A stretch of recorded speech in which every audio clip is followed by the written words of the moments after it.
Kemar, you're live. Right. So just let me Let me make you admin. see what is going on here. Make And Kemar Stuart hold.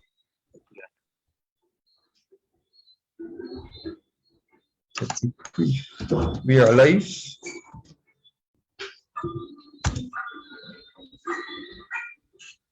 You see it live, right? Yeah, I got it. You see yourself live, right? Yeah, I can see. Okay, good. Okay, let me come back. DeBrief. Yeah, you're live. Right. So good night to everyone.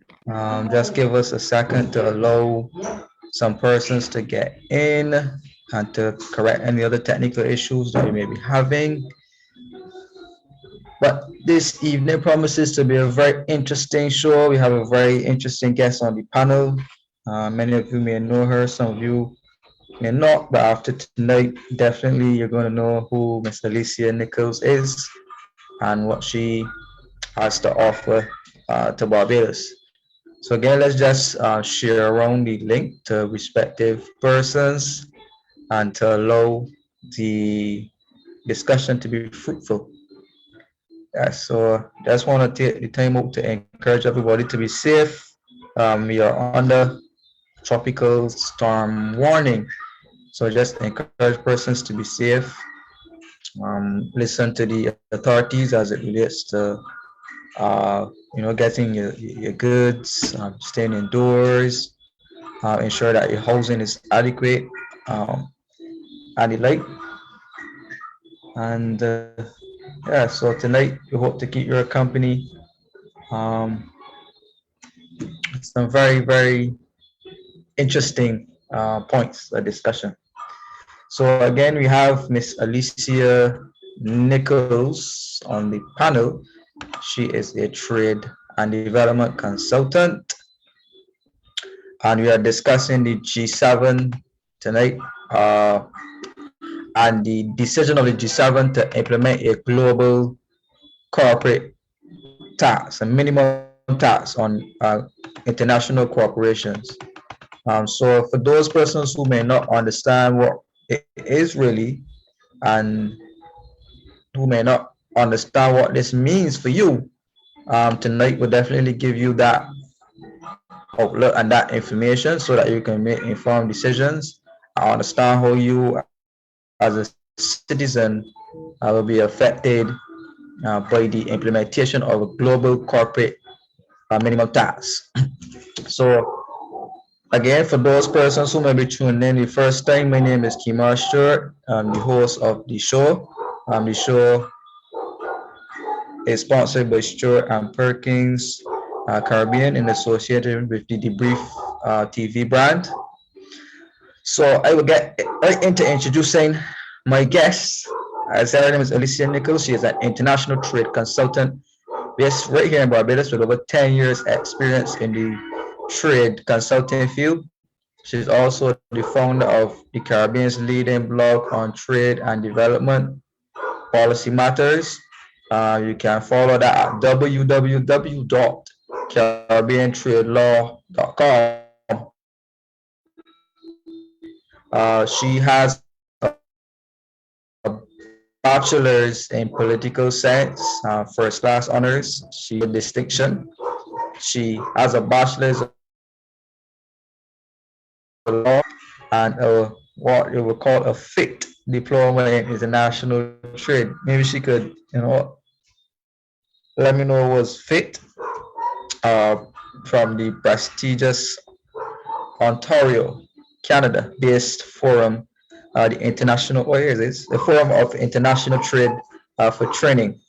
So she's a current trade researcher with the Sridhar Rampal Center for International Trade Law, Policy and Services of the University of West Indies and a part-time UWI lecturer. Her areas of focus include foreign investment policy and law, international financial regulation, international political economy, and sustainable development. She is a frequent writer on these matters in the media and academia and industry publications, and she is a presenter at respective webinars and conferences regionally and internationally. So that's a very extensive profile, very high profile guest, and we are very honored to have her on our panel.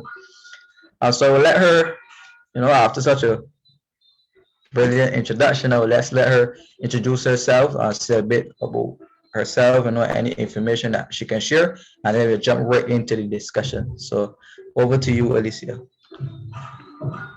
Thank you so much, Kemar, for that very glowing introduction. And thank you also for the opportunity to be here to discuss a very pertinent topic. So I commend you and your team for actually having this as one of your topics for discussion, because it is a very live issue and most people might not know what exactly it is about, how it could potentially affect Barbados and such like.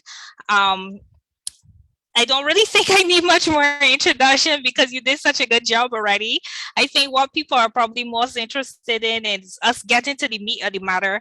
So at this stage, all I have to say is it's a pleasure to be here, despite the fact that we are in the midst of waiting for what could be a possible impact from Tropical Storm Elsa. So like you, I will implore all of our viewers to be safe as we prepare. Thank you very much. So let's get right into discussion. So as of late, we've been hearing a lot of talk coming out to the media about the G7 countries and the plan to implement a global tax, a global minimum corporate tax on international organizations. So, for example, organizations such as Amazon and Google and these type of organizations would definitely come into the net.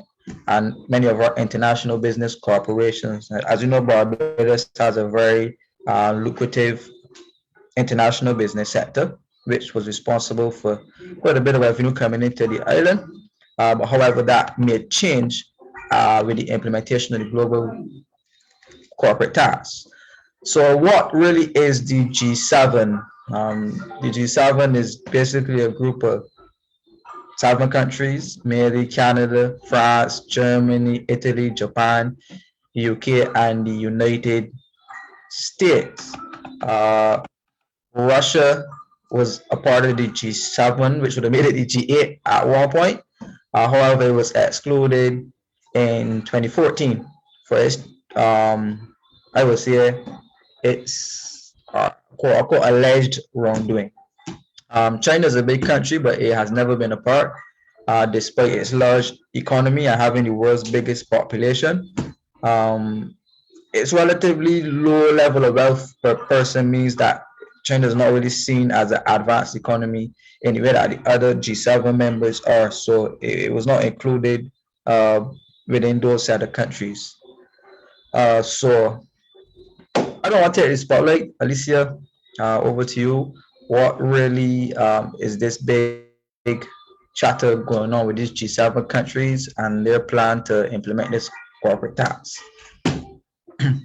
Okay, so you set the stage really well, Kemar. I'll go back a little further because I think most people might think that, based on the media reports and whatnot, that this started with the G7, but this was in the works for a long time under the auspices of the OECD. That's the Organization for Economic Cooperation and Development. And it's part of the OECD's work in terms of tax fairness, if they want to call it that. Basically trying to ensure that multinational corporations, MNCs, pay their fair share of taxes, and basically to ensure that tax rules facilitate this. Now, well, we all know about our history here in the Caribbean with the OECD, but prior to that, we all know that as states, the right to tax is a sovereign right. right? But what you've seen over the years, and it didn't just start with this recent initiative, you could go back even further, is that there have been successive initiatives in place to which have chipped away at the ability of countries such as ours, which have used favorable tax environments through the use of tax rates, lower tax rates, tax incentives as part of our arsenal of investment attraction. Now, I just do this to set the context because most people might think it just started with what happened with the G7 and, you know, what Janet Yellen in her speech in April, I think it was, when she came out and talked about the need for there to be, I think at the time she had said 21%, it's been lowered to at least 15% now, global minimum tax. So what is this thing about this global minimum tax, minimum corporate tax? So basically it would be a case where countries who so choose would implement this global minimum tax of 15%. And what it would do is that even for countries who don't implement it, they would, if, for instance, the ultimate parent company of that subsidiary which is operating here declares income and says, well, you know, we pay taxes on this income in this low tax or no tax jurisdiction, it allows the country or the jurisdiction of the ultimate parent company to implement a top-up tax, which will mean that it takes away the incentives for MNEs or MNCs or however you want to call them, multinational corporations, because that's really what they're aiming at, the multinational corporations. Like you rightly said, the Googles, the Amazons, the whatnot.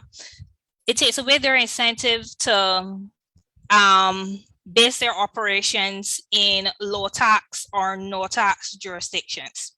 So what does that mean for us in the Caribbean? Now, first, let me say that, you know, a lot of the discussion makes it seem as though the Caribbean is the hub for these companies.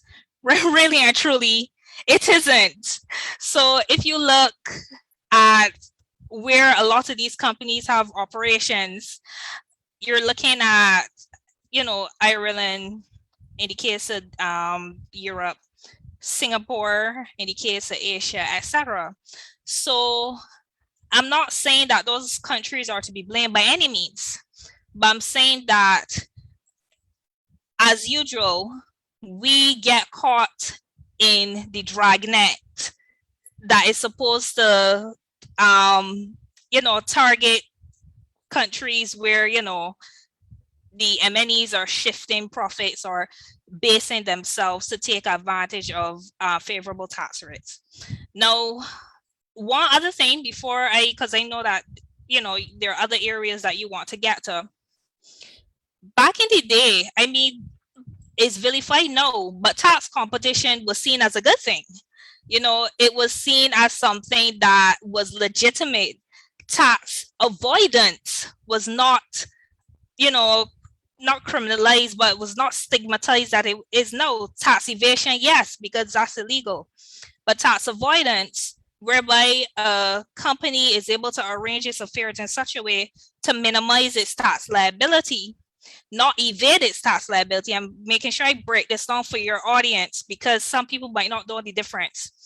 You know, that was not a bad thing, but you're seeing now, because of the exigencies of a lot of these larger developed countries who are arguing that the tax competition that they're getting from countries with a lower tax is eroding their tax base. You know, all of a sudden tax competition is a bad thing. But my response to that would be that, and I think this is where the unfairness comes in. Why are we responsible for your problem?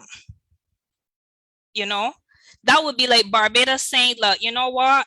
We blame the US for crime here because we don't manufacture guns, you manufacture guns, and the guns you manufacture come here, right? So that's just how I see it.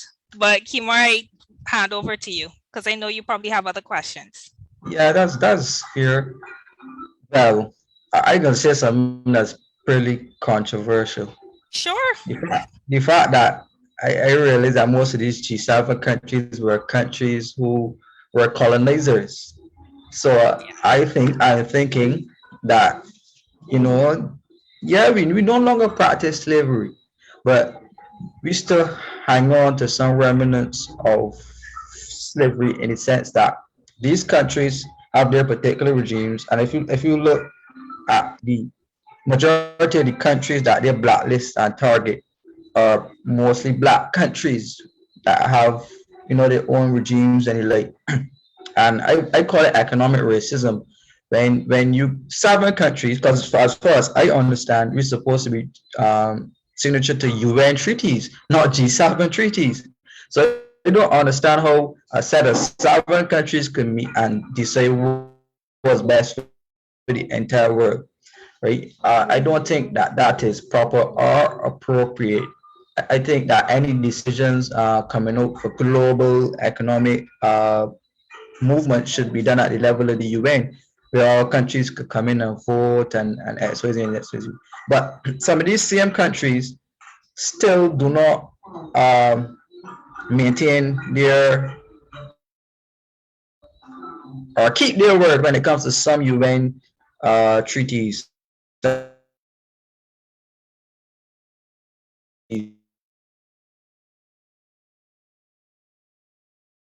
And I think Hungary, and they both did not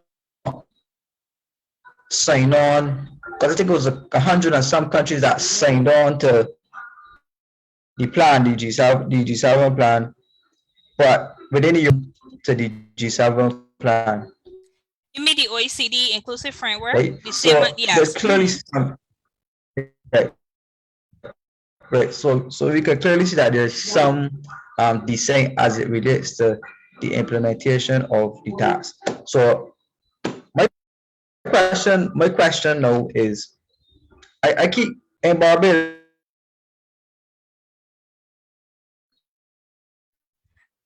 Right, Kimar, my apologies, but you're breaking up a bit. I don't know if it's my internet connection, but I cannot hear you at all right now.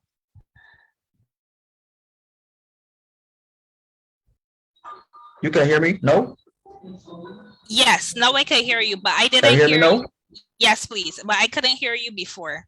Could you just Oh, repeat? sorry. Yeah, just repeat if you can.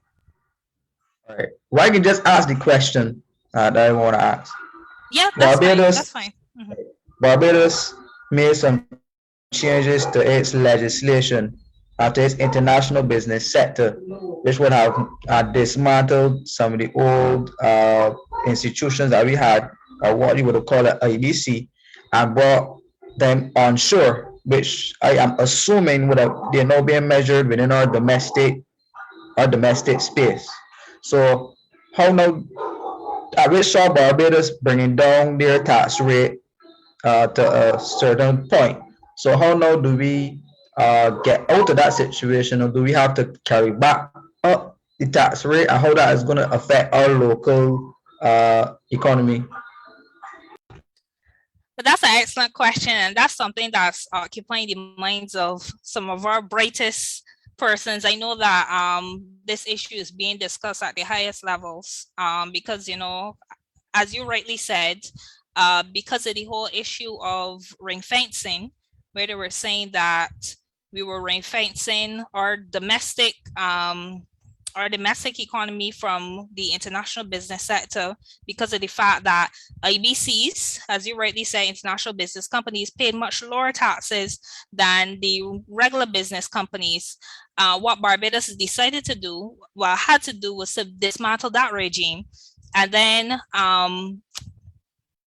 international business companies over a certain, can't remember the threshold right now, but they became regular business companies, but some were grandfathered, right? So, and because of that, we decided to, or they decided, because I wasn't involved, but we as in Barbados decided to converge the two rates. What was the rate for RBCs, which at the time was 30%, and brought that down. So now you have the band of between 1 to 5.5%. So in terms of how it will affect us, I mean, I think that that's one of the things that is being discussed right now. Is it that we are going to decide that we are going to adopt this minimum rate? And remember, let's make sure that we let the viewers know that this is still being discussed, right? Even though there was this agreement in principle that there be this global minimum CIT of at least 15%, you know, we still have a long ways to go. What will be the ultimate rate? You know, will there be any deductions? What deductions will be allowed? That sort of thing. So we have to let the viewers know that this is still being discussed and there's still a lot that is still uncertain. But I think one of the things that the Barbados authorities are doing is looking at trying to attract companies to headquarter here, because remember that that's one of the things that they're trying to use as a way to get around it. If companies headquarter here, then, you know, we could charge them whatever rate we want, right? They wouldn't be subject to the tax rate of another country, so to speak, right? Another thing is that if we do have to raise our minimum tax rate, which I think is what you were getting at, is that it would more than likely have implications for our economy, of course, in terms of investment attraction. No, that's not to say that lower taxes were the only ways in which we attracted investment. We attracted investment through other things, such as our extensive tax treaty network, the fact that we are a stable democracy, stable, generally speaking, stable economy, among other things, you know, and those were Barbados's value proposition was always more than just its tax rate. Yes, the tax rate was important, the incentives were important, but Barbados was always a country that pushed itself as a jurisdiction of substance and attracting companies of substance. So one of the things that obviously will occupy the minds of policymakers would be if we have to raise our tax rate now, even though we have always competed on not only just our tax rate, is the fact that they'll be setting up in Barbados enough to make them want to invest even though the tax rate will be higher, right? And that's a question you have to think about. Another thing would be, of course, the implications in terms of employment. Now, you rightly pointed out in your preamble to the discussion, the importance of the international business sector in terms of comprising the lion's share of corporate tax revenues. But it's also, there's also employment, right? Of course, we don't have the statistics for this, which is something I always lament. But I mean, if you look around, you could see that there are persons employed in the international, you know, what we call the global business sector now. There are persons whose services are mainly geared towards the international, the global business sector. So certain people like lawyers and accountants and trust and estate planners and advisors and those sorts, in many cases, in some cases, their bread and butter is to serve companies or individuals, you know, from overseas or who are part of the global business sector. So what implications would it have for those people and by extension for the economy? Now, another thing, which me and Tommy have mentioned in our article, is the fact that there's spillover effects that the global business sector has for the Barbados economy, again, unmeasured as far as I'm aware. But anecdotally, we know that they rent, sorry, they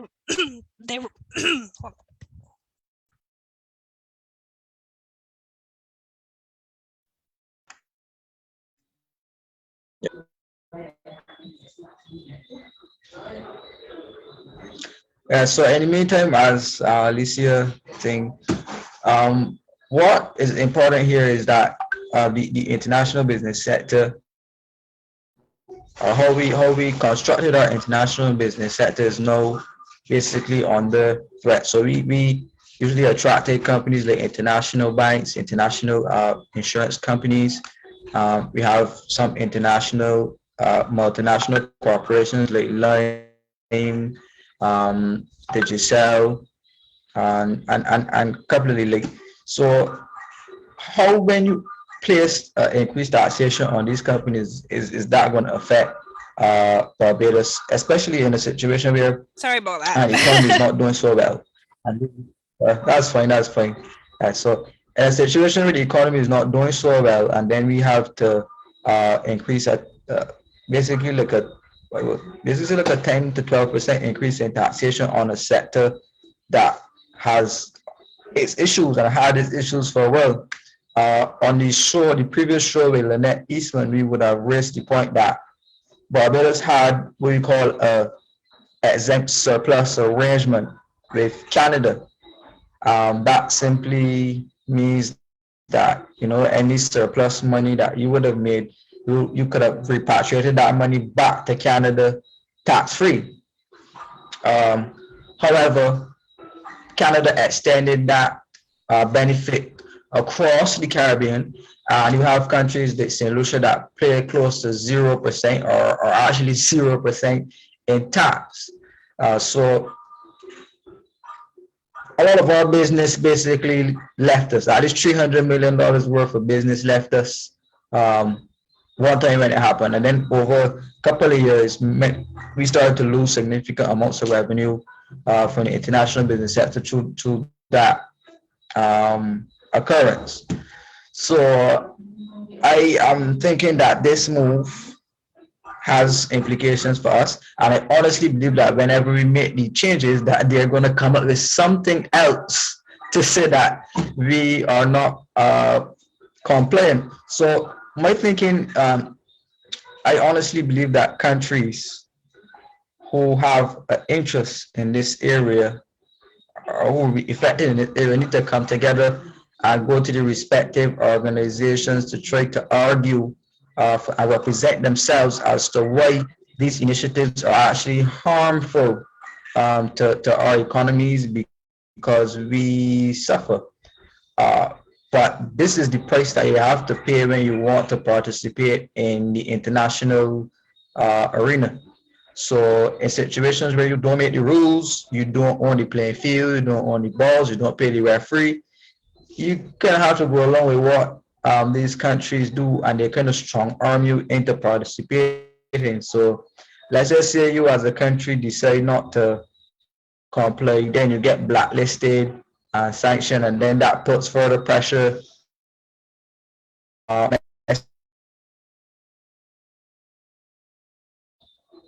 gonna lead the discussion down a line now. As the country decide, say, I'm hey, sorry, participate, Kemar, or we you're breaking up again. I'm not understanding what you're saying. My apologies.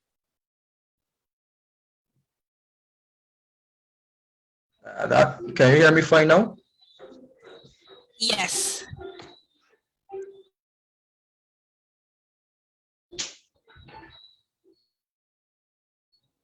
Yeah, right. So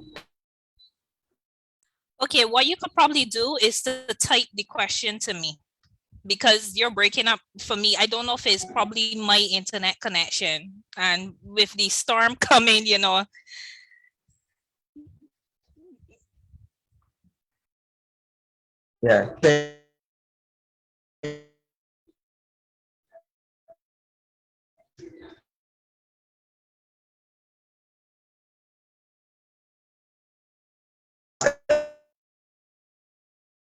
is there any request in terms of not participating in this initiative?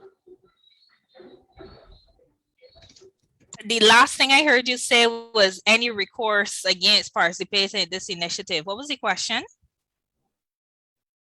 Yeah, with countries who do not want to sign on or participate, do they have any recourse or any international institutions that or tribunals, anything you like? Well, I know that there was some talk about bringing a case to the ICJ. In an article that I had written with my boss, Dr. Johnny Remy at the SRC, we talked about, well, the whole issue of blacklisting more so from an AML perspective. We talked about that as maybe something that could form the basis of a dispute to be brought before the WTO. But I mean, that's something that could be tested in theory. Like any great legal decision, it always started out with somebody wanted to test the system, you know, and then you get a judgment whether for or against. But there are lots of things that Caribbean countries have to take into account if they do decide to do this. One would be, of course, the financial implications of it, because on the few occasions where we've had to use international tribunals, we've had to use foreign counsel because generally speaking, we don't have the expertise on island, or even if we have the expertise, they might not have the experience. And there's also the intimidation factor too. If you just have, you know, a local firm, they might not be as renowned as, say, like, well, I won't call any names of the big law firms, but you know, there are certain law firms that you know of, as you would know, there's certain law firms that you would know of that could sound pretty intimidating, right? So there's that. There's the financial implications of having to rely on foreign counsel, etc. Then there are also the political implications, and that's something that we have to before I go on, my apologies to the viewers just now, having a bit of a sinus drip, so please forgive me. But there's also the whole fact, what would be the political ramifications in terms of your relationships with whoever you're bringing the action against, the claim against, you know. So remember that some of these countries are donor countries to us. You know, you have to think about those things. Not saying that should be the overriding consideration, but it is a consideration. You know, what would be the implications in terms of that, in terms of assistance, etc. So even though in theory, yes, that's something that we could probably do and test, but I don't know if any Caribbean government, especially now at this time where we are really trying to get other countries on board for our arguments, like for things like the use of a universal vulnerability index, and not just rely on per capita income for access to concessional financing, you know, climate change, those sorts of things. I don't know if any of our governments will really have the courage, to put it that way, to test this before the international system. It would be nice if they did from a legal perspective, but I don't think that that's some place where we will go. In terms of IMF program, when you say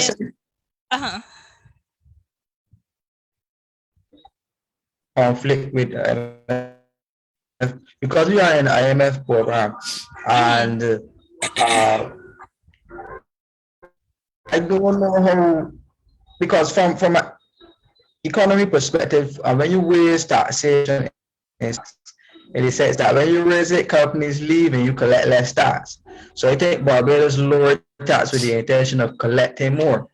When you raise international business rates, I am thinking the first thing that will happen is that companies will move and therefore collection will drop. So do you see any conflicts in terms of raising the tax and in terms of countries who are on the IMF programs? I don't think you mean, when you say that, you mean conflict in terms of our terms, in terms of our agreement with the IMF? For example, if we have to meet a target in terms of tax collection, Mhm. If you raise the tax, if you raise the international tax rate, Mhm. assuming that Ah, when I you get you. raise, Uh-huh. will leave, companies Mhm. leave, therefore you collect less tax from the sector. Mhm. So do you see a conflict in between raising the tax for countries on the IMF program if you see it being problematic for these countries and the IMF in particular? That's a very interesting question, to be honest with you.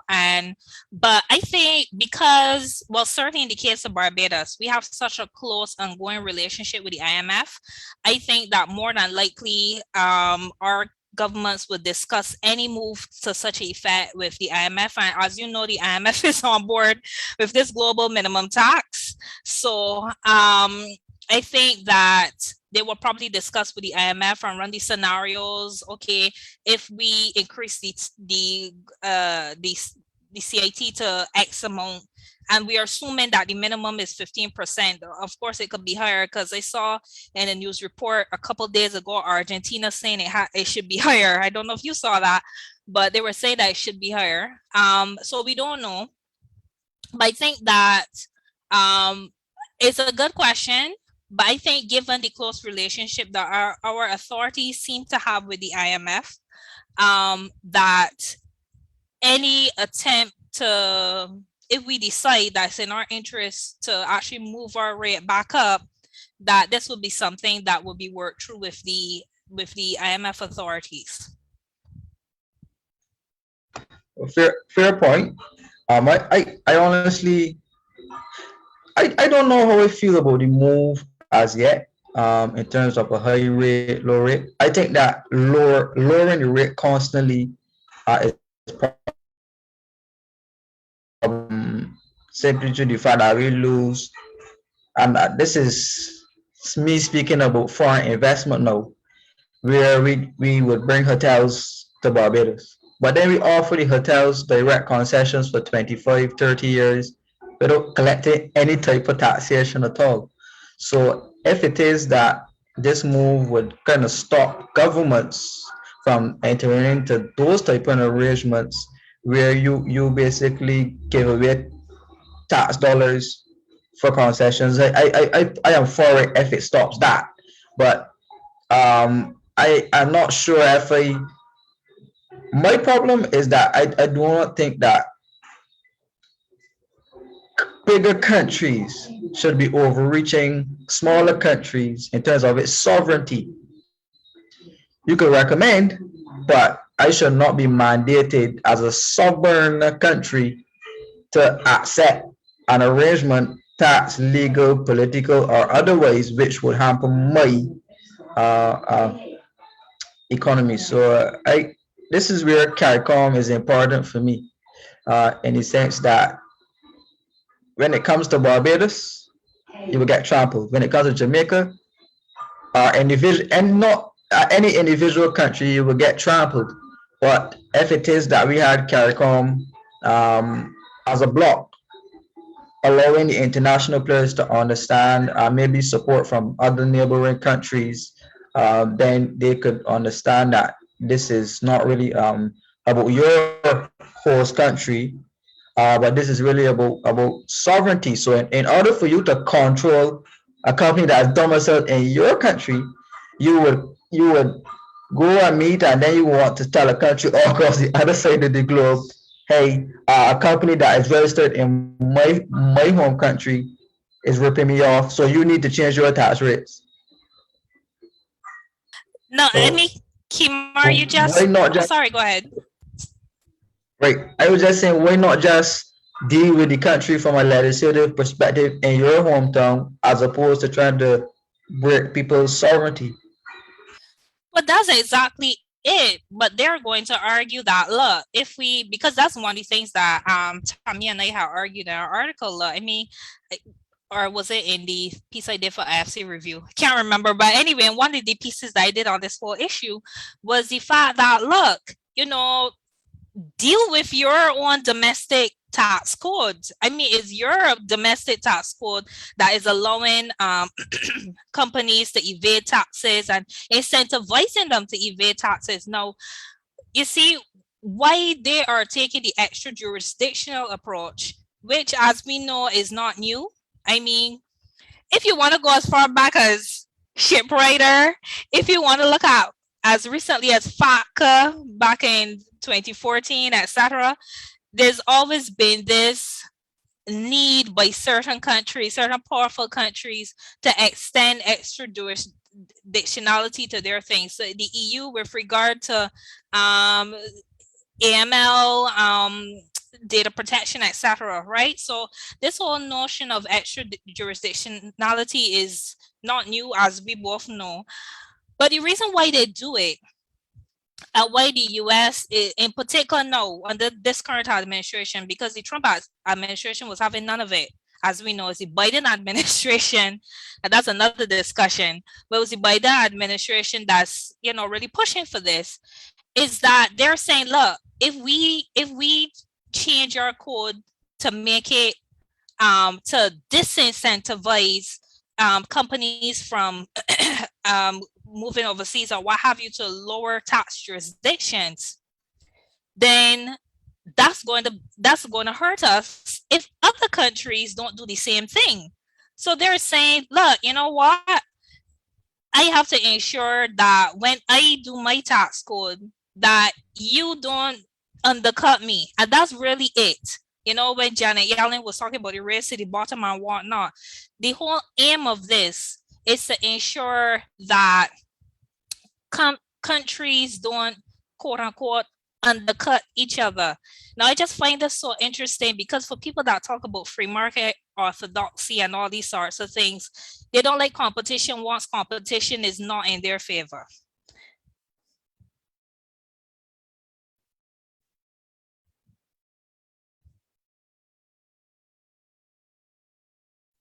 I think you're muted. You say something just now about ship raiders. For those persons who are watching who may not know what ship raiders is, and you are the expert, but I'm gonna give my layman interpretation of it. Where the U.S. presented this arrangement to the Caribbean that they would basically patrol the sea. I think it's air as well. They would patrol the air and sea. If need be, they could enter into your sovereign space with the intention of crime prevention and prevention of drug trafficking and the like. Barbados did not sign on to the ship raider agreement, and in hindsight, I think that was one of the best decisions that we made. But in saying all that, I don't think that the layman person on the ground understands the space outside of Barbados. What countries like Barbados have to face in the international arena: the bullying, the fighting, the squeezing, the pushing, always trying to take advantage of small size. Things like aid, simple things like aid, and these things come with strings attached. And you, as a country, have to maneuver that international space. And I think that smaller countries do not benefit as they should from international participation because one, you don't have the resources to compete with these countries. So let's just say we use Germany, and you put Barbados on the same tax rate, the same 15% tax rate.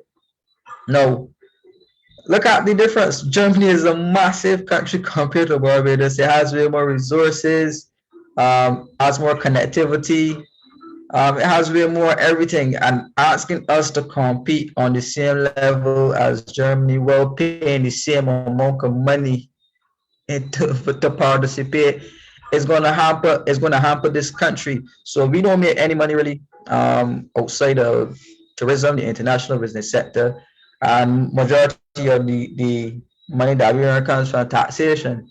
So you have to tax domestically to participate internationally, and asking countries to participate at right? So my thing is, I mean, this may not be your thing, but just asking what can we do as regular citizens, because quite frankly, I don't see us continuing in the international business sector as we are right now for another 20 years, 30 years maybe. So I'm just asking you if you can see any offshoot sectors, maybe still the international trade or the like. I saw you had an article in, which is really like regional and local investment. So you could expound upon that. Right. So, I mean, you raise a lot of good points there. I think one of these things, just to tap back to the whole shipwriter thing, for instance, I think it all comes down to leadership, because if you have a principal leader like we had back then, I'm not saying that we don't know because people would take that the wrong way, um, but what it comes down to leadership. If you have a principal leader who will not be bullied, that helps. So what the Arthur administration said was that we are not signing this blanket agreement that you walking around the Caribbean trying to get everybody else to sign. We are going to sign our own agreement. So the shipwright agreement that we signed was completely different from what the other Caribbean countries say. I mean, it's been a while since I've actually studied this because I mean, as you will know, I didn't study. I would have done this in political science years ago, but yeah, I mean, you have to have principal leadership, and that's something that generally speaking Barbados has always been blessed with, and we still are now. But to get back to your very interesting point with regard to the future of the international business sector, the global business sector, one of the things that you must give Barbados and other small islands that are in this sector credit for is that we're constantly innovating. We are constantly having to be agile with regard to our responses, because as you quite eloquently said, we're constantly being, I hate to use the cliche shifting the goalposts, but that's really what we constantly have to be dealing with, constantly shifting goalposts. And it's insidious because you're dealing with small countries with limited human resource capacities in many cases, limited financial resources and whatnot. And whenever you think that you have addressed one issue or dealt with some new standard, something else comes up, and you're doing it in different arenas. And oftentimes we are not at the table at which these standards are set, right, or agreed upon. We are just told, well, this is what we come up with, take it, right? But in terms of the future of the international business sector, I say all that to say that we've constantly been able to navigate, had to be resilient. And one of the things that you have pointed out was the fact that even in the face of COVID, the international business sector has been resilient in terms of the corporate tax revenues that were still able to come in. Because remember, many of these companies, especially here in Barbados, are usually like services companies and whatnot, and it's easier for them to pivot and work from home than it would be for, let's say, a tourism business or what have you, right? So I think that we shouldn't write off the international business sector just because of this challenge, because there have been so many challenges over the years, whether it's from the harmful tax initiative with the OECD back in the late 1990s, which Barbados, Prime Minister Arthur had to fight, or the whole issues around economic substance or what have you. We've always found a way, thanks to the very capable people that we have working in our Ministry of International Business, in our Barbados International Business Association, and others who have been able to always find ways in which Barbados could pivot and come out on top of these challenges. In terms of other sectors, I think we have to, that's one of the reasons why we're pushing this global business sector thing, is that isn't just only like financial services or niche manufacturing or whatnot. You have to look at newer services. And that's something that, to their credit, you have like Invest Barbados, making as one of their, main sectors that they're trying to get investment from. So high-tech services, niche manufacturing, medicinal marijuana now is something else that we're looking at. So I think that, to our credit, we're trying to find ways in which we could diversify. But like everything else, there will be challenges. That's fine. That sounds great. I think that we are at the stage where these other industries definitely got to come on board. I like the welcome stamp initiative as a means of attracting potential international business. Um, I also want to take it a step further in suggesting that our public service should get more involved in international business. I think that we have quite excellent technocrats in ministries, but I find that they are often removed from a lot of decision-making processes in the country. If we could get the technocrats more involved in terms of diplomatic relations, in terms of lobbying and crafting policy initiatives and ideas, allowing them to possibly bid on like international contracts that could be performed by the civil service of Barbados. I think that those are excellent initiatives in terms of opening up the country and attracting potential international business, especially in the Caribbean, because I find that we have one of the best civil service outlets, not only in the Caribbean, in the world. Quite a few countries envy our civil service. So I definitely think it needs to be put to use. My only challenge with investment,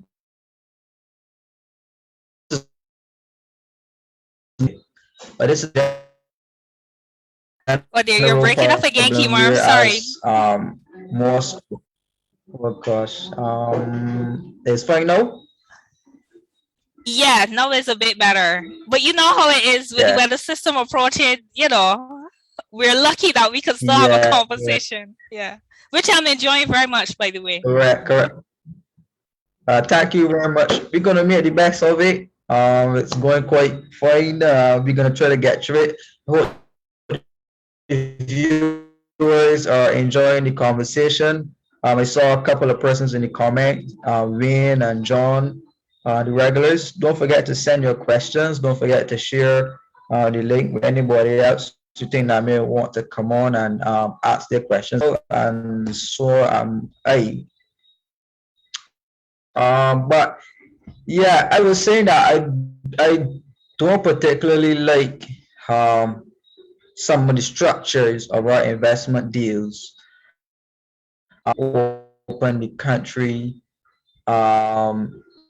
especially with if we go back to like the times of sugar and go back to we have some very cheap prices on the what I think it was called the loan, yeah, I believe around that around that time when we used to shape the preferential agreements coming out to the Lomé Convention. And you could correct me if I'm wrong. You're talking about the We preferences that sent we had sugar down, to the EU, right? yeah, where they would have sent the sugar down, and then we would buy back the refined sugar.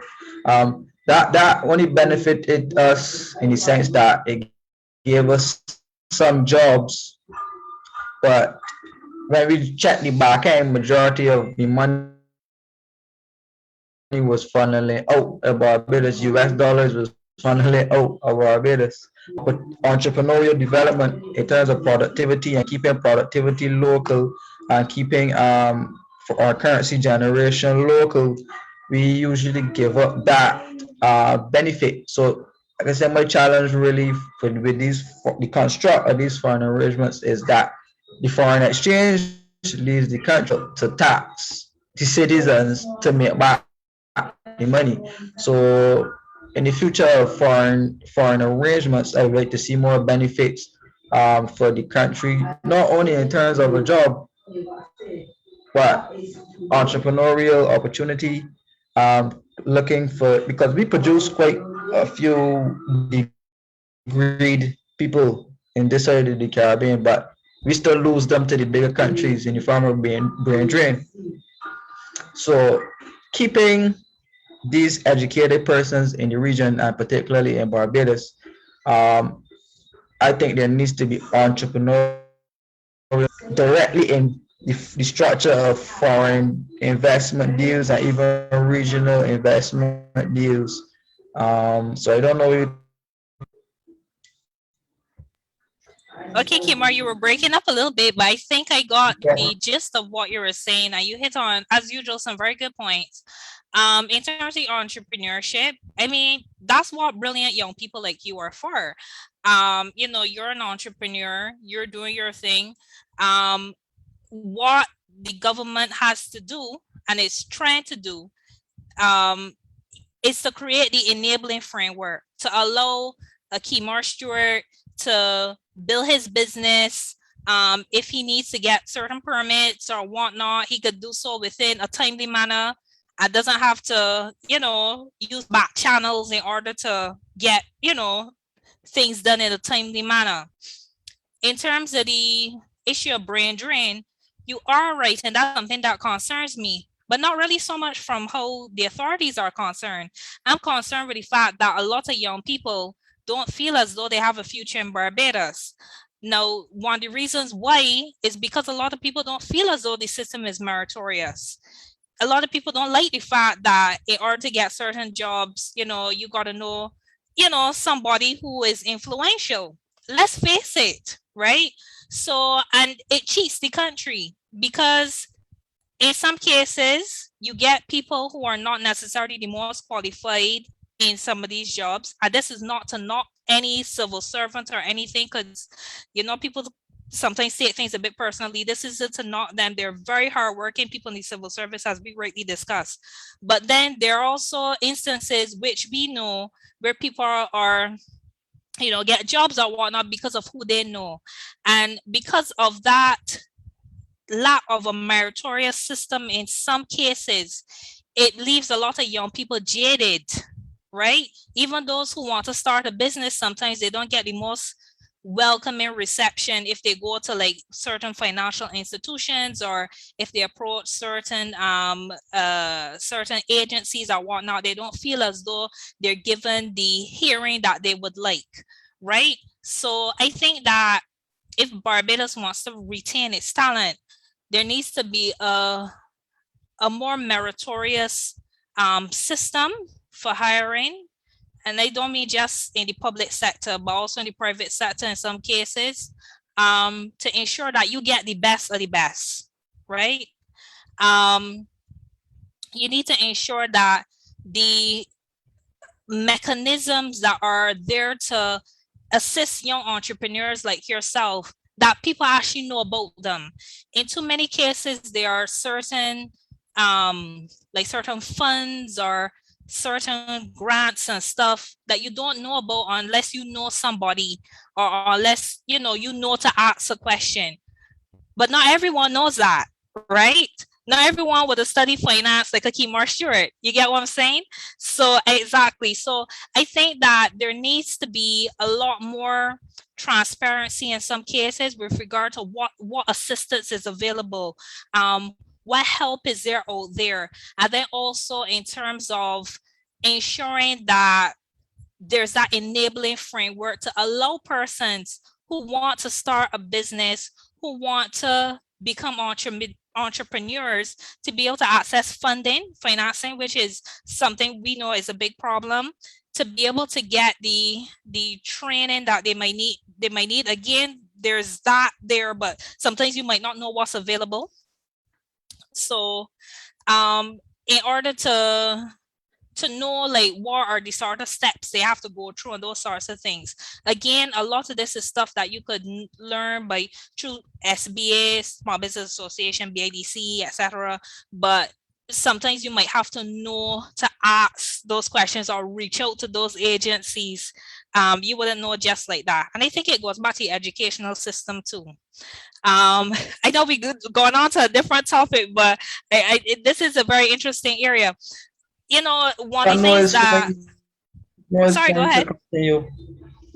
Sorry? Continue and like the road that you're going. Continue. Oh, okay, right. So, I mean, it comes down to the educational system too. I mean, right now, as we know, we are being taught to go and work in somebody's office.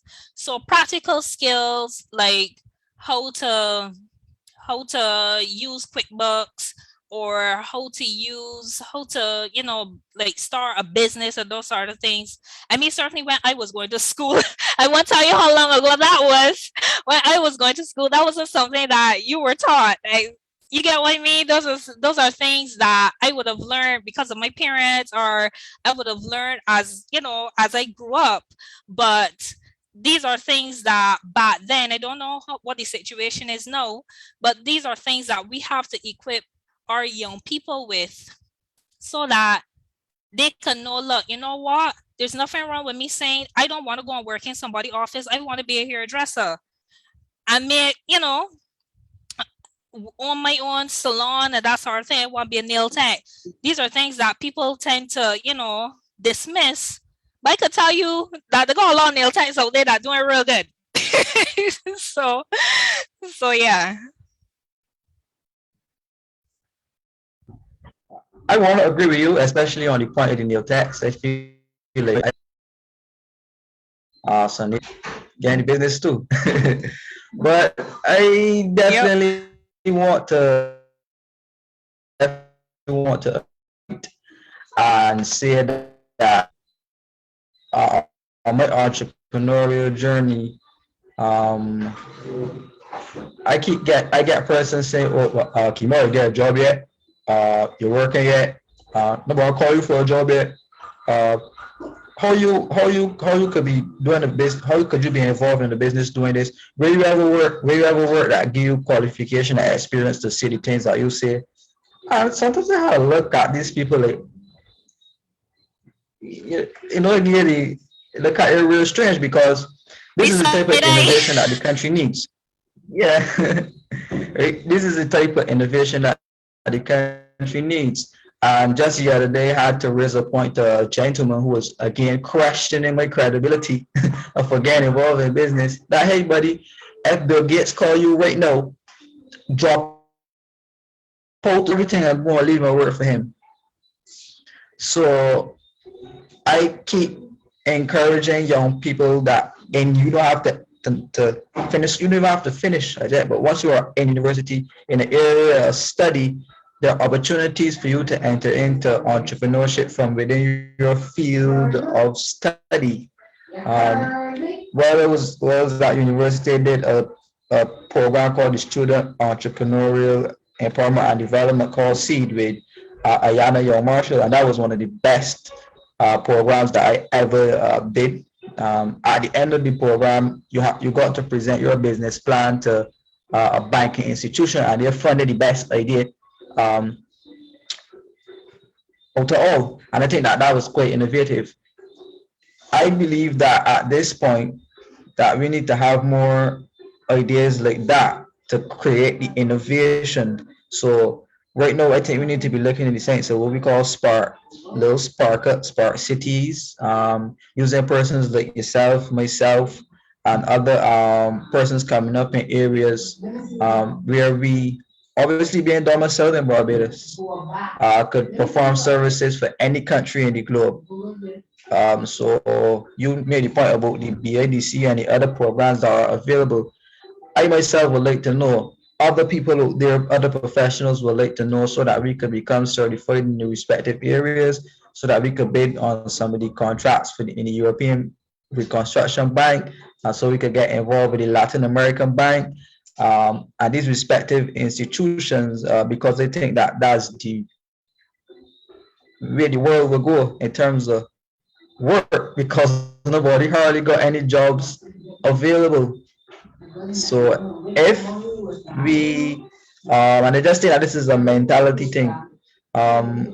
If we can get over that colonial minded thing that I needed to go and work at the central bank before I get recognized. I needed to go and work at the Ministry of Finance before I get recognized. If we could get over that mental blockage, I think that many of the persons leaving UE with all of the law degrees and the trade degrees and the political science degrees would think, okay, how can I create meaningful work? How can I create jobs or a job for other persons? So, as I am 22, I'm not 22 by the way, but I'm 22, and I just finished school with my degree. I create a business. Maybe I could hire a first year or second year student in university, give that person job experience working for me and the like. So by the time that they finish university, they could see on this clearly on this CV where I worked for Alicia Nichols and Associates for 3 years as a research person. Like that opens the door for that person to go on and do good things.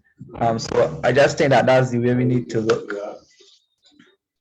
Those are excellent points, and I could not agree with you more with regard, especially with regard to the whole need to change mentalities. I think I've always argued that one of the biggest impediments for young people in Barbados is the anti-young people bias in this country.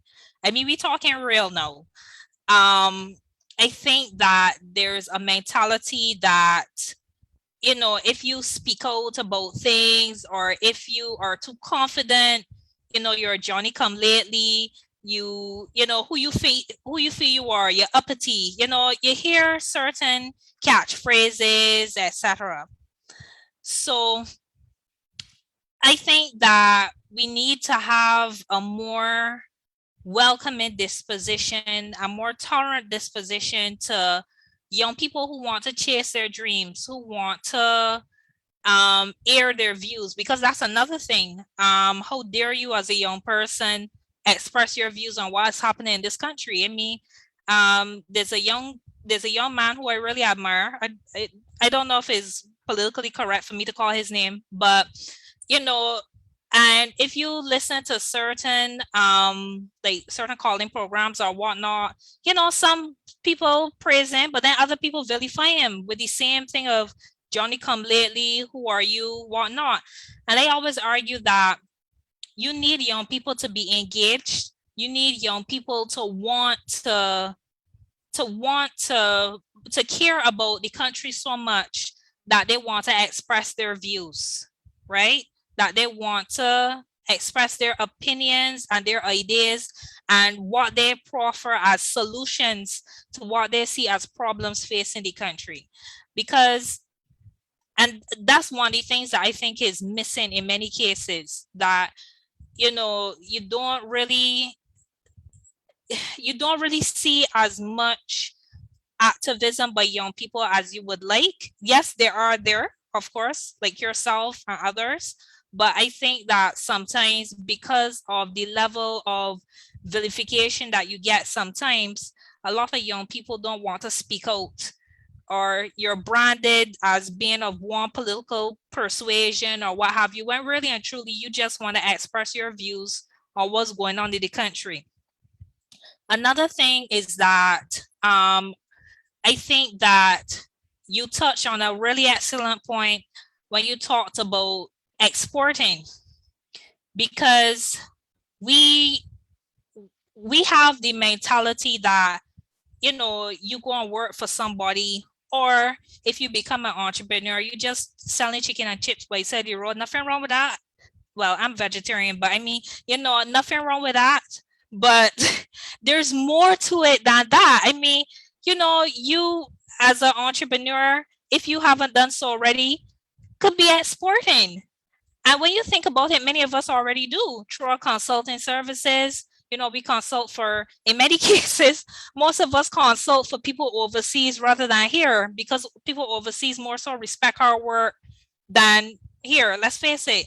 So I think that that's a very excellent point that you made, that we have to open our minds and think about the fact there's a big world out there, not just in terms of the region, because I know there are lots of young people now who are, going to, well, it's been happening from before, but you're seeing even a lot more now, going to other parts of the Caribbean, not just the OECS, but also like Belize. I know several young lawyers who've gone to Belize and doing very good for themselves, Ghana, etc. And further afield, and not just the US's, the Canadas, the UK's, but also the Dubai's, the Malaysias, the Chinas, etc. So we have to think about the fact that we can't just see Barbados as our only market, as the only way in which we can make a living. There's such a big world out there that we could be exploring. You made one excellent point, and that excellent point led me on to another point. So I have two questions for you. How do you feel about the opening up the trade corridors with Africa? What benefits you could see coming into the Caribbean and the region from that? I can tell you right now that I am looking forward to those direct flights to Africa. Um, and after you give me that explanation, I want to hear how you feel about the Chinese investment model in the region. Okay, cool. With regard to the Africa, the increased overtures towards expanding trade with Africa, I find it extremely exciting. I think there's a lot of potential there. And you already see some of it happening. So, some of my favorite songs, I like both Team Maya and Marshall. And when they came together, they made those songs together. I was like, okay, I'm in like song heaven right now, right? So you have that. You have potential in terms of like Nollywood, for instance. I could see Barbadian actors being in Nollywood movies, or Nollywood actors, coming to Barbados to star in Barbadian movies, or even filming movies here. Of course, you will need the enabling environment, like co-production agreements and whatnot, but there's so much potential there, not just in terms of the creative industries, as I just alluded to, but also whether it's in terms of renewable energy, in terms of education. So I know, for instance, at UE, and I'm not appearing here in my UE capacity, but I'm just mentioning this because, this has been ventilated. The fact that UE has signed MOUs with universities in Africa, which will allow for student exchanges, faculty exchanges, those sorts of things. So, and that just doesn't only encourage teaching, etc., but also encourages joint research, right? And then there's the whole issue of genealogy. I personally would love to know what part of Africa I came from, my family came from. I would love to know that. So, I mean, things like genealogy searches and those sorts of things are some of the ways in which I think that, and of course, tourism, because I have two friends who I really envy right now who went to Ghana, and they told me all about seeing Elmina Castle and, being on the quote unquote slave coast, etc. So there's so much potential there that I think that I'm really enthused by the fact that, we have this new embassy in Ghana now, in Kenya, etc. And there's not just talk, but you're seeing a lot more live overtures towards that relationship. In terms of China, to be honest, I'm not a China expert in any stretch of the imagination. But I do find Belt and Road interesting, and they have to be onto something good if they got the G7 saying, look, you know what, we presenting an alternative to Belt and Road, right? So I think that the region is doing a good thing by expanding our links with China, because I mean, we can't only be having links with the former metropolitan countries or what have you. There are new emerging economies in Asia, in Africa, etc., that would be useful for us to foster links with, not just in terms of trade, but also in terms of investment. We know that we need investment for whether it is for our macroeconomic health, for jobs, job creation, technology transfer, what have you. So, I mean, why only look at the traditional areas of investment? That's why, Invest Barbados, from the media reports and what have you, you see that they're looking at other markets, etc. Because you can't just rely on the traditional markets.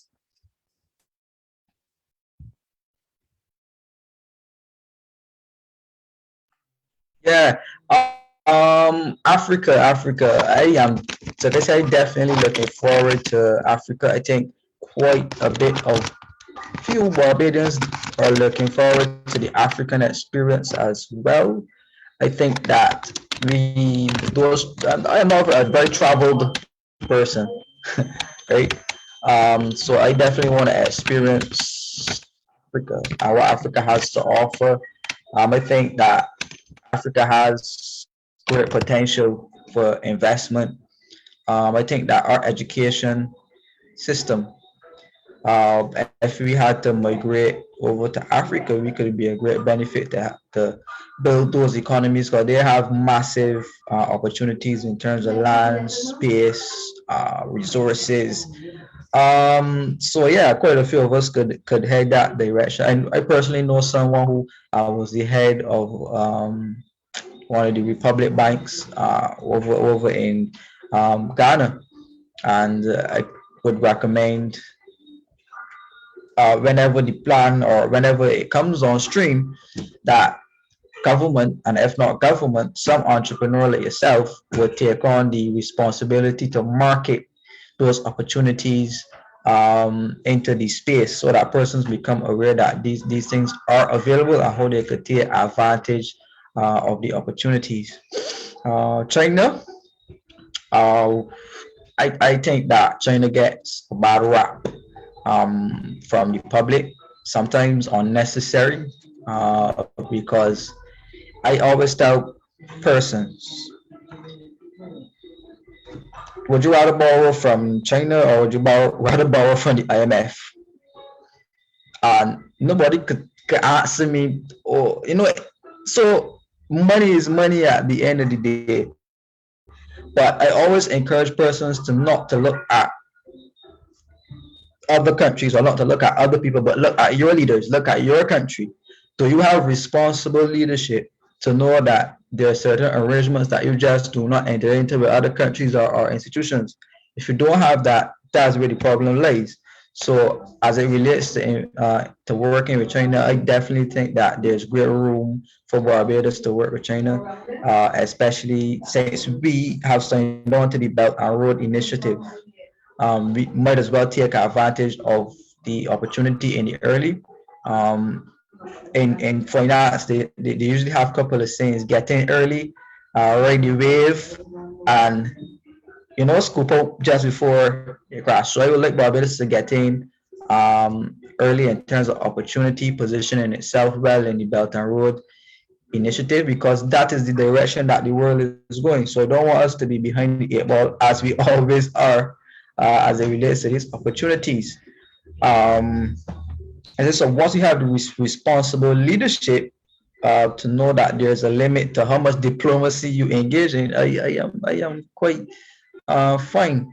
As far as I can see, China has been investing in hotels and property. I recently seen in Bahamas they bought a large hotel and opened a large hotel in Bahamas. They have significant investment in Jamaica, St. Kitts. Yeah, so I don't know many persons are aware, but China and Taiwan are usually at loggerheads. So there is division in the Caribbean as it relates to countries. So some Caribbean countries are pro China and some Caribbean countries are pro Taiwan. Um, as far as I can see, China, Barbados has been more leaning towards the China side. Um, so, like I said, I just recommending Barbadians to read, get some understanding of how diplomatic relations work with countries. Stop buying into this international propaganda. Stop buying into all of these. Uh, you know, I just say so funny, but I don't want to say that. You stop buying into all of these things and really understand where you, as a country could potentially benefit from these um, bilateral arrangements. We have quite a few bilateral treaties signed with other countries where Barbados would benefit from doing direct trade with these countries. And China is one, the US is one as well. Hopefully, at some point, we could have Alicia back to discuss with us double taxation treaties. I have probably another guest on board to discuss the benefits of these double taxation treaties. But we're gonna wind down in probably like 10 minutes or so. So I definitely gonna pass the back over to Alicia and ask her to add any comments before we get on to the last topic. Okay, sure. I mean, just to comment on what you said, I mean, you are right that we need to diversify where we get our news from. I mean, if I won't call any of the news outlets, but there are certain news outlets that, you know, tend to push a very pro-Western, anti-China perspective.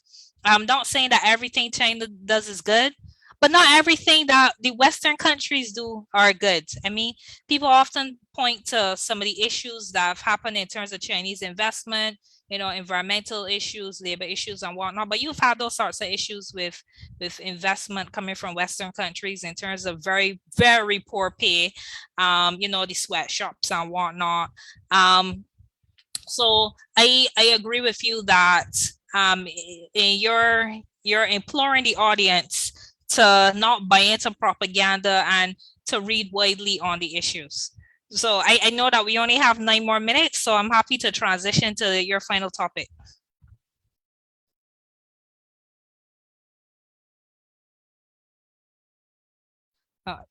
You're still muted, Kemar.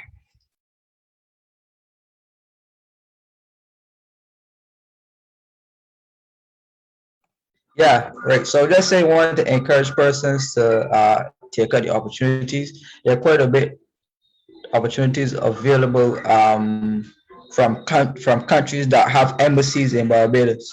So there's the Chinese embassy, the Venezuelan embassy, the European embassy, the US embassy, and there are opportunities to get scholarships. There are opportunities to get involved in programs. At the Venezuelan embassy, they teach Spanish programs. At UV, at the Confucius Institute, they teach a Chinese language course.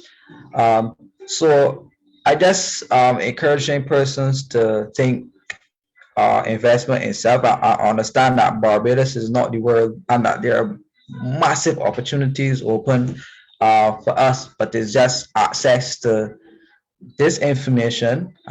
Secondly, not relying totally on the government to do it for you, but just to know and learn, understand. My inbox is always open. I'm sure if you shoot Alicia a message at any time having any questions, that she'd be happy to direct you. There's the university that you can engage, the open campus that you can engage, the Parliament website that you can go on and look for some direction. Like I said, you can engage any of the embassies if you're looking for international opportunities to invest in yourself. So our final topic, we're gonna kind of drift back to the G, not the G7 no, but the G20, and understanding now the role of the G20 countries, and basically how do you see the future of, or basically how do you see the future of the world? How do you see uh, the globe transitioning after COVID? How do you see travel? Because I know travel is going to be, in terms of airlines, heavily impacted. How do you see travel? How do you see business? And since you're a female, I have to ask you, how do you see the future and the role of women in global trade? Okay, all very good questions. Let me start with travel because I love to travel. I haven't traveled since last year, January, when they actually been at a conference in the Bahamas, presenting on the conference in Bahamas, and that was the last time I have traveled since COVID, right? So I got there just before COVID and left just before COVID. I think that travel will rebound. I do hope that some of the legacy goods from COVID remain. So things like wearing masks, because I don't know if it's ever happened to you, but several times I've traveled and I've gotten sick. Obviously, because people coughing in the airplane and all of that, coughing in the airport. And, so I do hope that we keep the practice of people wearing masks, well, at least if they're sick, like how the Chinese and some other Southeast Asian countries do. With regard to the G20, I mean, I think that it's more inclusive because you do have some developing countries there. It's not the G77, but it's not the G7 either. So I think that because you have a lot more developing countries there, hopefully there would be a bit more nuance when discussing the global minimum tax and other issues that are live issues right now. The only thing is that, again, it's not representative because, of course, those would be the developing countries that will be there, like the Chinas and what have you, are emerging economies, or, well, large emerging economies, right? So you don't have like the SIDS perspective as you would have like if a Barbados was at the table or what have you. But remember that remember sometimes with the abbreviations and stuff, the people who watching may not understand. So just what did I say? Sorry, what do I need to clarify? 77 and SIDS. I know what it means, but I just see the audience. Understood. I got you. Listen, right? When you're used to talking to, certain audiences, and because you are, live to these issues too, I forget. But yeah, the G77 group of 77 countries, not as prominent as say the G7 or the G20, but they include a wider range of developing countries. In terms of SIDS, those are small island developing states. So that will include practically all the islands of CARICOM, including the continental states like Belize, Guyana, Suriname. Those are considered SIDS for certain characteristics, UN characteristics. But yeah, the next interesting point you raised is about where I see the future. I think that, I mean, you're an economist, you would know, you have these cycles. So you have these downturns and then you have a quick rebound, The problem is that when you come from a small island developing state, it takes longer for us to rebound in many cases. And then not only that, because of the vulnerabilities. So let's take this whole scenario as an example. Barbados is currently on the BERT program. We had the ash fall, we had COVID, and now we possibly have a tropical storm heading our way. So these are the sorts of things, and I'm cognizant of the time. So I'll just wrap up quickly. These are the sorts of things that even if the world economy rebounds, and that would be a benefit to us, we still have these vulnerabilities that from time to time will impact our ability to trade, to grow, etc.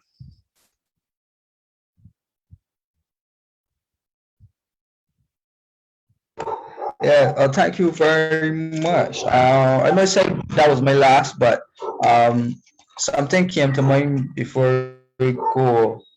I wanted to ask you about, because I realize something is going on in terms of the geopolitical space, that there is competition in terms of political ideologies. So the Western side more believes in democracy, how good or bad it ever is, and the Eastern side more believes in communism. So you have the Chinese Communist Party, I got the North Korea Communist State, and the like, and the like, and the like. we in Barbados like to talk a lot about Singapore. Not really. Since Singapore is basically a communist, almost a communist country.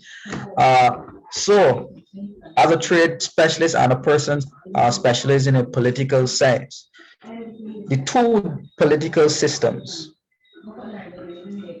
do you perceive benefits from the communist side? And this is not a propaganda show, so if there's after somebody says they agree with communism, the audience, please go and read and understand the true meaning of communism before you come and accuse anybody of being a communist. Right? But do you see benefits coming from the application of the communist and Eastern political systems versus that of the more Western liberal democratic systems? And why I ask you that question is because, again, comparing Barbados to Singapore, Barbados was more of a liberal democratic state, while Singapore had more of a communist approach. And the economic programs and plans that Singapore would have implemented way back then, I think the success was due to its political system and being able to roll out the plan effectively with minimal disruption or minimal political disruption. So that's why I asked question. Not, and like again, please don't quote me as saying that I support any communists or anything like that, but just making a comparison of the systems.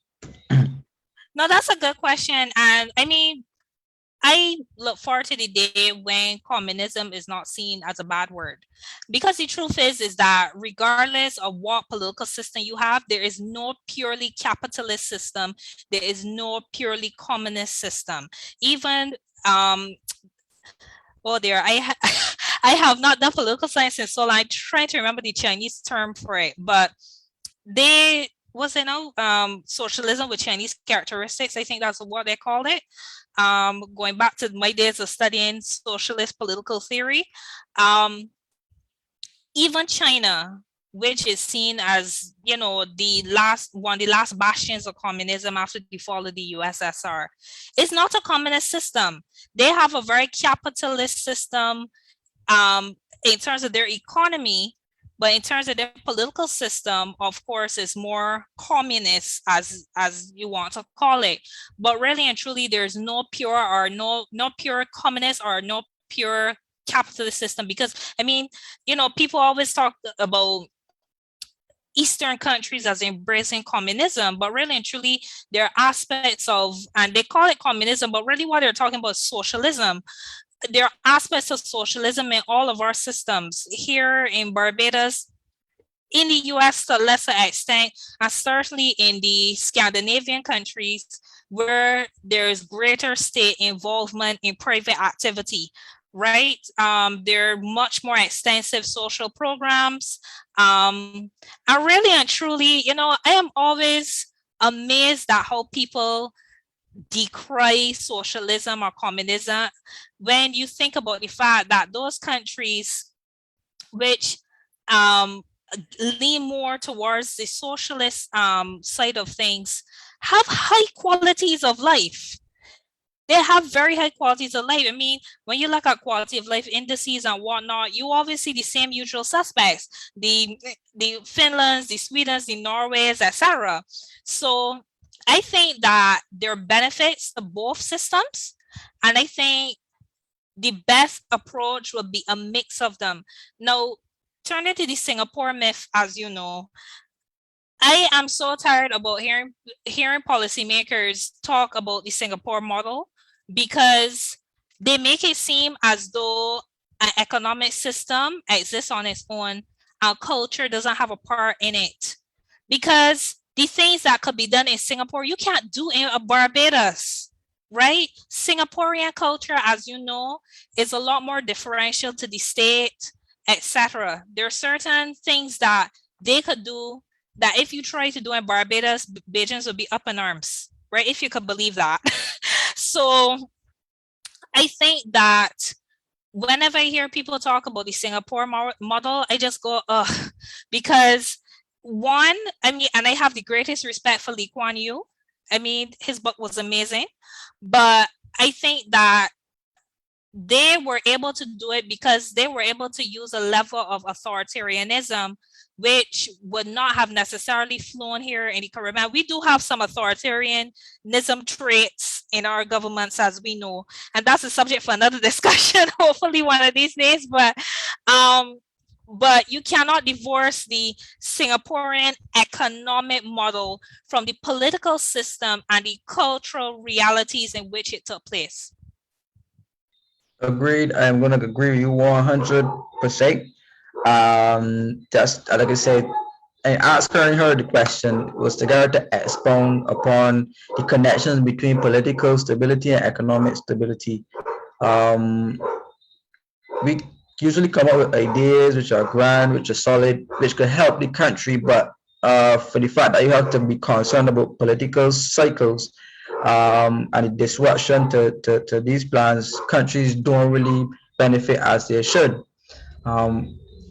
As you really said, Barbados has a high element of socialism, much more than a lot of people think. The fact that we get subsidized healthcare, subsidized water, subsidized transport, subsidized education, subsidized gas, subsidize almost everything.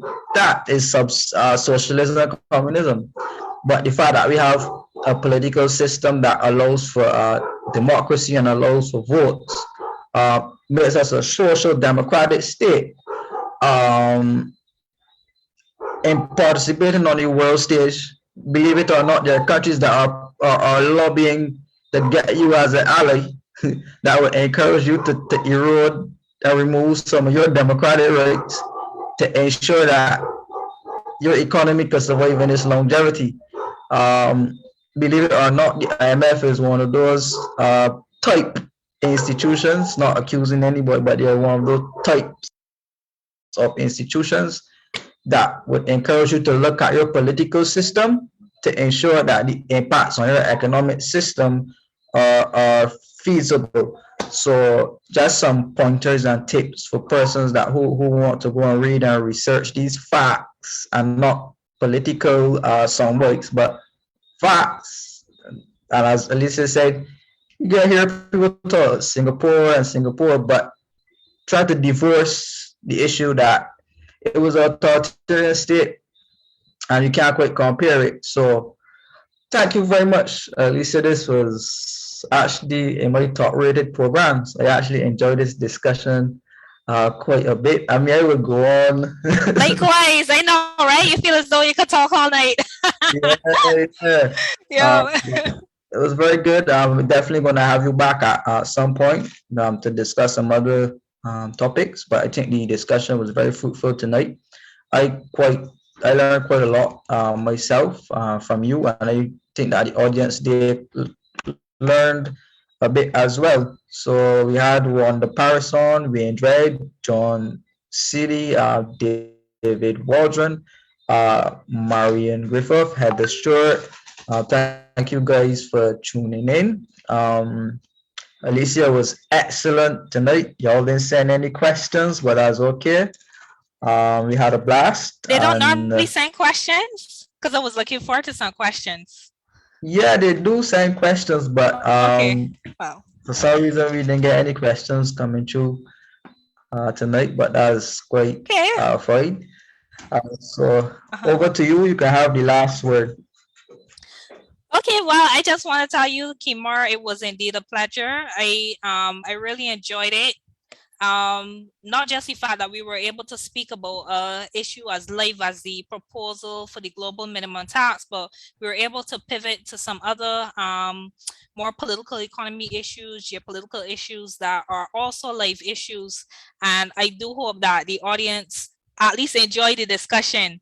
I know that, and I want to thank the audience as well, because I know the last thing you probably want to be doing with a storm on the way is saying don't listen to people talk, but I'm glad that you guys tuned in, and I do look forward, Kemar, to being a guest again sometime, you know, in the future. But it was indeed a pleasure, and I just want to commend you on a really good show. Well, thank you very much again, Alicia. We are live on Thursdays. Stay tuned to find out if we're going to be live again next. Thursday, we usually decide that over the weekend, but you will definitely know in time. Thank you once more. Again, you were very excellent. This is one of my better shows. I actually enjoyed this quite a bit. Being able to take the discussion far and wide globally, debunk some myths, drop some knowledge, inspire and encourage persons to get into entrepreneurship, to broaden the wings, to think globally. We drop some gems in terms of young potential academics and young potential professionals coming up as to how they can expand their reach, thinking outside the box, just not wanting to not be an employee. Not that anything is wrong with it, but just encouraging them to think bigger, to think that the world is your playground that you can master at your will. So again, thank you, Alicia. Thank you to the audience. Thank you, everyone. It was an excellent show, and we will see you hopefully next week. So good night to everyone.